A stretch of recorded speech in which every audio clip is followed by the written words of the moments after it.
Hello, my sweet friends. So here is chapter 2 of Percy Jackson, Sea of Monsters. I'm in my PJs, so I'm going to call this Percy and PJs. I hope you like chapter 1. Here we go with chapter 2. I play dodgeball with cannibals. My day started normal, or as normal as it ever gets at Merriweather College Prep.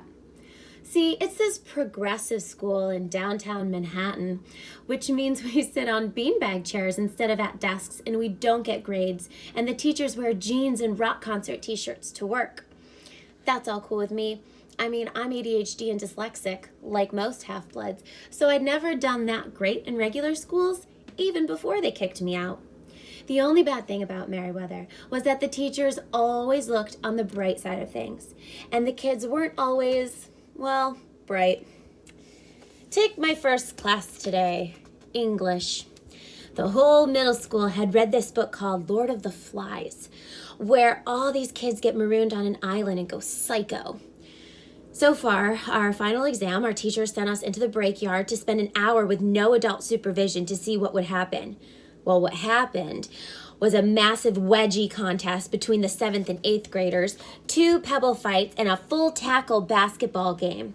The school bully, Matt Sloan, led most of the activities. Sloan wasn't big or strong, but he acted like he was. He had eyes like a pit bull and shaggy black hair, and he always dressed in expensive but sloppy clothes, like he wanted everybody to see how little he cared about his family's money. One of his front teeth was chipped from the time he'd taken his daddy's Porsche for a joyride and run into a "Please slow down for children" sign. Anyway, Sloan was giving everybody wedgies until he made the mistake of trying it on my friend Tyson. Tyson was the only homeless kid at Merriweather College Prep. As near as my mom and I could figure, he'd been abandoned by his parents when he was very young. Probably because he was so different. He was 6'3" and built like the abominable snowman, but he cried a lot and was scared of just about everything, including his own reflection. His face was kind of misshapen and brutal looking. I couldn't tell you what color his eyes were because I could never make myself look higher than his crooked teeth. His voice was deep, but he talked funny, like a much younger kid. I guess because he'd never gone to school before coming to Merriweather. He wore tattered jeans, grimy size 20 sneakers, and a plaid flannel shirt with holes in it. He smelled like a New York City alleyway because, well, that's where he lived, in a cardboard refrigerator box off 72nd Street. Merriweather Prep had adopted him as a community service project so all the students could feel good about themselves. Unfortunately, most of them couldn't stand Tyson. Once they discovered he was a big softy, despite his massive strength and his scary looks, they made themselves feel good by picking on him. I was pretty much his only friend, which meant he was my only friend. My mom had complained to the school a million times that they weren't doing enough to help him. She'd called social services, but nothing ever seemed to happen. The social workers claimed Tyson didn't exist. They swore up and down that they'd visited the alley he described and couldn't find him, though how you miss a giant kid living in a refrigerator box? I don't know.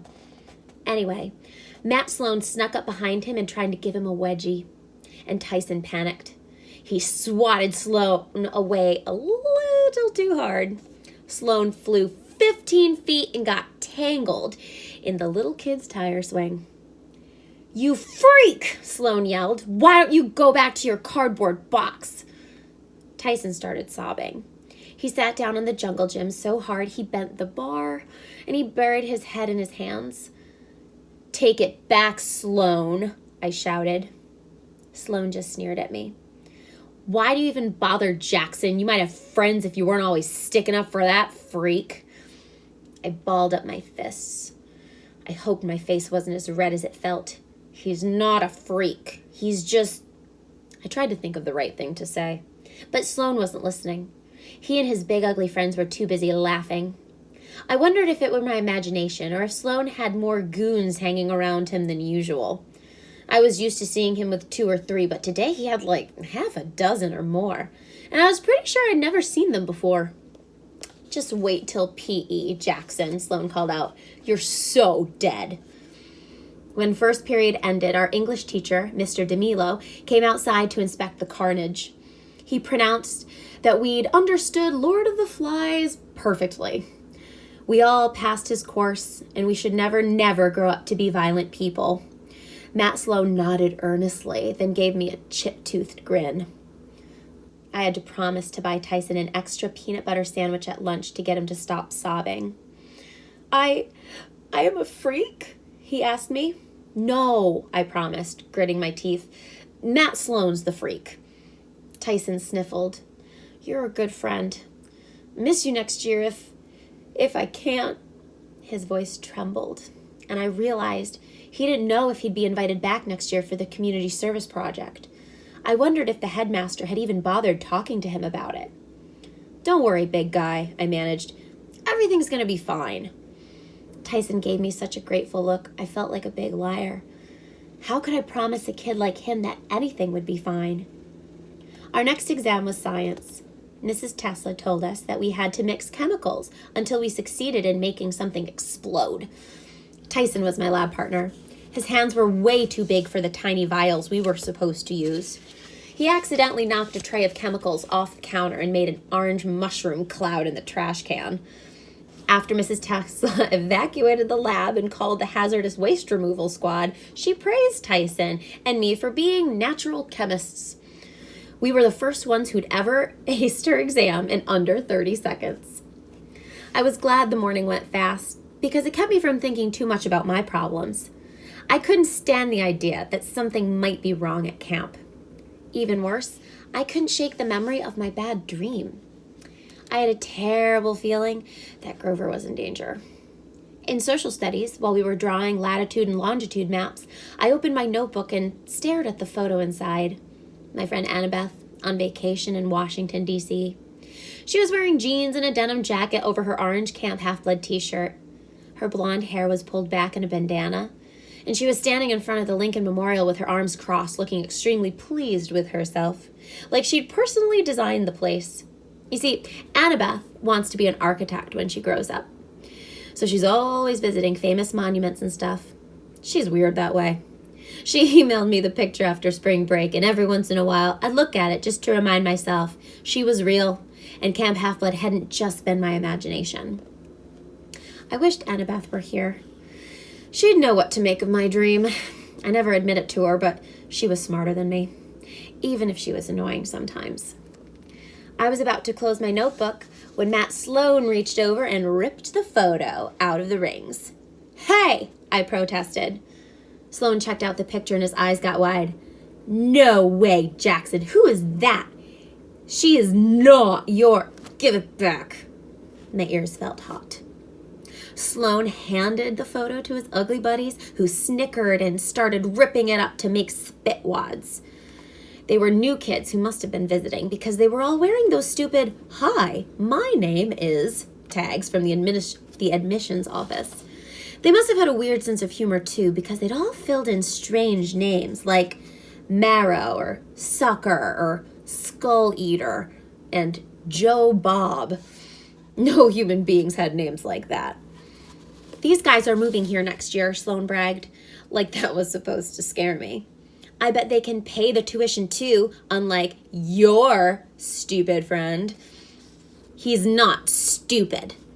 I had to try really hard not to punch Sloan in the face. You're such a loser, Jackson. Good thing I'm gonna put you out of your misery next period. His huge buddies chewed up my photo. I wanted to pulverize them, but I was under strict orders from Chiron never to take my anger out on regular mortals, no matter how obnoxious they were. I had to save my fighting for monsters. Still, part of me thought if Sloan only knew who I really was. The bell rang. As Tyson and I were leaving class, a girl's voice whispered, "Percy." I looked around the locker area, but nobody was paying me any attention. Like any girl at Merriweather would ever be caught dead calling my name. Before I had time to consider whether or not I'd been imagining things, a crowd of kids rushed for the gym, carrying Tyson and me along with them. It was time for PE. Our coach had promised us a free-for-all dodgeball game, and Matt Sloan had promised to kill me. The gym uniform at Merriweather is sky blue shorts and tie-dyed t-shirts. Fortunately, we did most of our athletic stuff inside, so we didn't have to jog through Tribeca looking like a bunch of boot camp hippie children. I changed as quickly as I could in the locker room because I didn't want to deal with Sloan. I was about to leave when Tyson called, "Percy?" He hadn't changed yet. He was standing by the weight room door clutching his gym clothes. "Will you, Oh, yeah." I tried not to sound aggravated about it. "Yeah, sure, man." Tyson ducked inside the weight room. I stood guard outside the door while he changed. I felt kind of awkward doing this, but he asked me to most days. I think it's because he's completely hairy and he's got weird scars on his back that I've never had the courage to ask him about. Anyway, I learned the hard way that if people teased Tyson while he was dressing out, he'd get upset and start ripping the doors off lockers. When we got into the gym, Coach Nunley was sitting at his little desk reading Sports Illustrated. Nunley was about 1,000,000 years old with bifocals and no teeth and a greasy wave of gray hair. He reminded me of the Oracle at Camp Half-Blood, which was a shriveled up mummy. Except Coach Nunley moved a lot less and he never billowed green smoke. Well, at least not that I'd observed. Matt Sloan said, "Coach, can I be captain?" "Eh?" Coach Nunley looked up from his magazine. "Oh, yeah." He mumbled, "Sure." Sloan grinned and took charge of the picking. He made me the other team's captain. But it didn't matter who I picked because all the jocks and the popular kids moved over to Sloan's side. So did the big group of visitors. On my side, I had Tyson, Corey Baylor, the computer geek, Raj Mandali, the calculus whiz, and a half dozen other kids who always got harassed by Sloan and his gang. Normally, I would have been okay with just Tyson. He was worth half a team all by himself. But the visitors on Sloan's team were almost as tall and strong-looking as Tyson, and there were 6 of them. Matt Sloan spilled a cage full of balls in the middle of the gym. "Scared?" Tyson mumbled. "Smell funny?" I looked at him. "What smells funny?" Because I didn't figure he was talking about himself. "Them," Tyson pointed at Sloan's new friends. "Smell funny." The visitors were cracking their knuckles, eyeing us like it was slaughter time. I couldn't help wondering where they were from. Someplace where they fed kids raw meat and beat them with sticks, perhaps. Sloan blew the coach's whistle and the game began. Sloan's team ran for the center line. On my side, Raj Mandali yelled something in Urdu, probably, "I have to go potty," and then he ran for the exit. Corey Baylor tried to crawl behind the wall mat and hide, and the rest of my team did their best to cower in fear and not look like targets. "Tyson," I said, "let's go." A ball slammed into my gut. I sat down hard in the middle of the gym floor. The other team exploded into laughter. My eyesight was fuzzy. I felt like I'd just gotten the Heimlich maneuver from a gorilla. I couldn't believe anybody could throw that hard. Tyson yelled, "Percy, duck!" And I rolled as another dodgeball whistled past my ear at the speed of sound. Whoom! It hit the wall mat and Corey Baylor yelped. "Hey!" I yelled at Sloan's team. "You could kill somebody!" The visitor named Joe Bob grinned at me evilly. Somehow he looked a lot bigger now, even taller than Tyson. His biceps bulged beneath his t-shirt. "I hope so, Percy Jackson. I hope so." The way he said my name sent a chill down my back. Nobody called me Perseus except those who knew my true identity, friends and enemies. What had Tyson said? "They smell funny." Monsters. All around Matt Sloan, the visitors were growing in size. They were no longer kids. They were 8-foot-tall giants with wild eyes, pointy teeth, and hairy arms tattooed with snakes and hula women and Valentine hearts. Matt Sloan dropped his ball. "Whoa, you're not from Detroit." "Whoo!" The other kids on his team started screaming and backing toward the exit, but the giant named Marrow Sucker threw a ball with deadly accuracy. It streaked past Raj Mandali just as he was about to leave and hit the door, slamming it shut like magic. Raj and some of the other kids banged on it desperately, but it wouldn't budge. "Let them go," I yelled at the giants. The one called Joe Bob growled at me. He had a tattoo on his biceps that said, "JB loves baby cakes." And lose our tasty morsels? No, son of the sea god. We Laestrygonians aren't just playing for your death. We want lunch. He waved his hand and a new batch of dodgeballs appeared on the center line. But these balls weren't made of red rubber. They were bronze, the size of cannonballs, perforated like wiffle balls with fire bubbling out of the holes. They must have been searing hot, but the giants picked them up with their bare hands. Coach, I yelled. Nunley looked up sleepily, but it was if he saw anything abnormal about the dodgeball game, he didn't let on. That's the problem with mortals. A magical force called the mist obscures the true appearance of monsters and gods from their vision, so mortals tend to see only what they can understand. Maybe the coach saw a few 8th graders pounding the younger kids like usual. Maybe the other kids saw Matt Sloan's thugs getting ready to toss Molotov cocktails around. Wouldn't have been the first time. At any rate, I was pretty sure nobody else realized we were dealing with genuine man-eating, bloodthirsty monsters. Yeah, Coach muttered. Play nice. And he went back to his magazine. The giant named Skull Eater threw his ball. I dove aside as the fiery bronze comet sailed past my shoulder. Corey! I screamed. Tyson pulled him out from behind the exercise mat just as the ball exploded against it, blasting the mat to smoking shreds. Run! I told my teammates, the other exit! They ran for the locker room, but with another wave of Joe Bob's hand, that door also slammed shut. No one leaves unless you're out, Joe Bob roared, and you're not out until we eat you. He launched his own fireball. My teammates scattered as it blasted a crater at the gym floor. I reached for Riptide, which I'd always kept in my pocket, but then I realized I was wearing gym shorts. I had no pockets. Riptide was tucked in my jeans inside my gym locker, and the locker room was sealed. I was completely defenseless. Another fireball came streaking toward me. Tyson pushed me out of the way, but the explosion still blew me head over heels. I found myself sprawled on the gym floor, dazed from smoke, my tie-dyed t-shirt peppered with sizzling holes. Just across the center line, 2 hungry giants were glaring down at me. Flesh, they said. Hero flesh for lunch. They both took aim. Percy needs help, Tyson yelled, and he jumped in front of me just as they threw their balls.